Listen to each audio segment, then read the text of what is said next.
Existe um animal na Índia que, nos últimos anos, passou a aparecer repetidamente em relatórios oficiais ligados à morte de tigres de Bengala adultos. E o mais perturbador é que não se trata de caçadores humanos, nem de armadilhas, nem de outro grande predador, mas sim de um herbívoro. E tudo começou a chamar atenção em 2021, quando guardas florestais da reserva de Bandipur encontraram o corpo de uma tigresa adulta próximo a uma rota turística.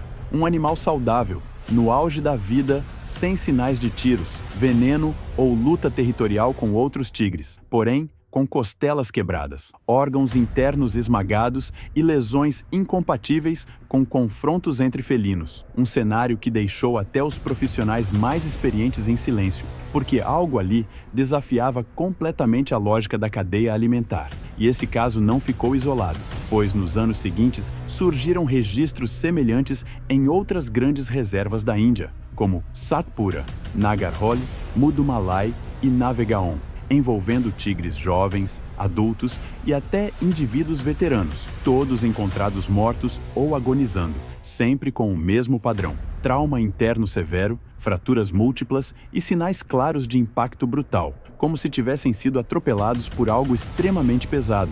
E a pergunta começou a circular entre biólogos, veterinários e equipes de conservação: o que teria força suficiente para matar um tigre de Bengala adulto, sem deixar marcas típicas de garras ou mordidas? Para entender isso, é preciso lembrar que o tigre de Bengala é o maior predador terrestre da Índia. Um macho pode ultrapassar 250 quilos, possui músculos explosivos, garras retráteis afiadas e uma mordida capaz de esmagar ossos, vivendo no topo absoluto da hierarquia ecológica, raramente ameaçado por qualquer outro animal.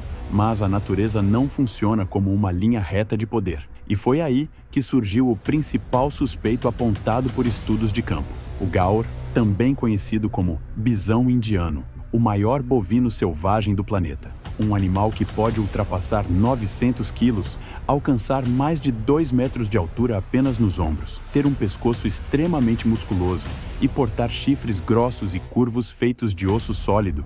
E apesar de ser um herbívoro pacífico na maior parte do tempo, o gaur se transforma quando se sente ameaçado, especialmente durante tentativas de ataque. E isso é crucial porque, em várias regiões da Índia, o gaur faz parte da dieta natural do tigre, sendo caçado há milhares de anos, principalmente filhotes, fêmeas jovens ou indivíduos debilitados. Porém, os registros mais recentes indicam algo diferente: tigres tentando derrubar gauros adultos e saudáveis, o que é uma aposta extremamente arriscada, porque o tigre depende de um ataque rápido e preciso, enquanto o gaur depende de massa, impacto e força bruta. E se o felino falha na mordida inicial, ele se expõe completamente, momento em que o confronto deixa de ser uma caçada e vira um acidente de grandes proporções, já que um único movimento de cabeça do gaur pode lançar um tigre adulto contra uma árvore. Uma chifrada no flanco pode quebrar costelas e empurrar ossos para dentro dos pulmões,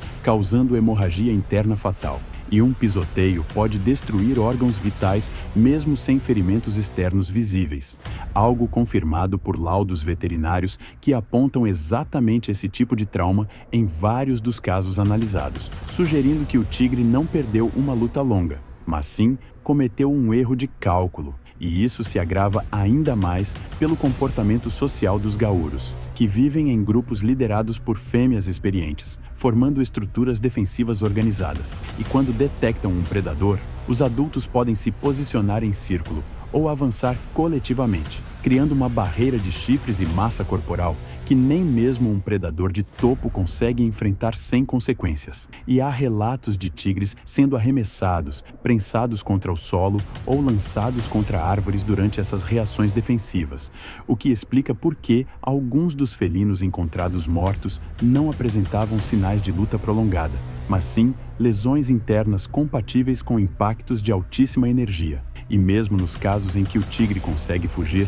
as consequências costumam ser fatais a médio prazo, pois fraturas, danos internos ou lesões neurológicas impedem o animal de caçar com eficiência. E na natureza, um predador ferido está condenado, já que não consegue se alimentar e acaba sucumbindo à fome. E é importante deixar claro que isso não significa que os gaúros estejam caçando tigres, pois eles não perseguem nem atacam deliberadamente. O que acontece é uma reação extrema de defesa quando um animal de quase 1 tonelada percebe que sua sobrevivência está ameaçada. E esses episódios recentes servem como um lembrete poderoso de que a cadeia alimentar é uma teia complexa de probabilidades, não uma hierarquia fixa. Porque apesar de o tigre continuar sendo o maior predador da Índia e vencer na maioria das vezes, a natureza não respeita títulos, ela respeita física. E quando um animal movido por adrenalina, pânico e instinto de sobrevivência decide reagir, até o imperador da selva pode cair, mostrando que força, tamanho e experiência aumentam as chances, mas não garantem vitória, pois um único erro pode ser fatal. E talvez a maior lição dessa história seja entender que a vida selvagem não segue roteiros previsíveis, sendo construída por riscos constantes, decisões em frações de segundo e consequências irreversíveis. Então, se você gosta de histórias reais da natureza, sem romantização e baseadas em fatos documentados, deixe o like, se inscreva no canal e ative o sino, porque aqui você entende a vida selvagem como ela realmente é.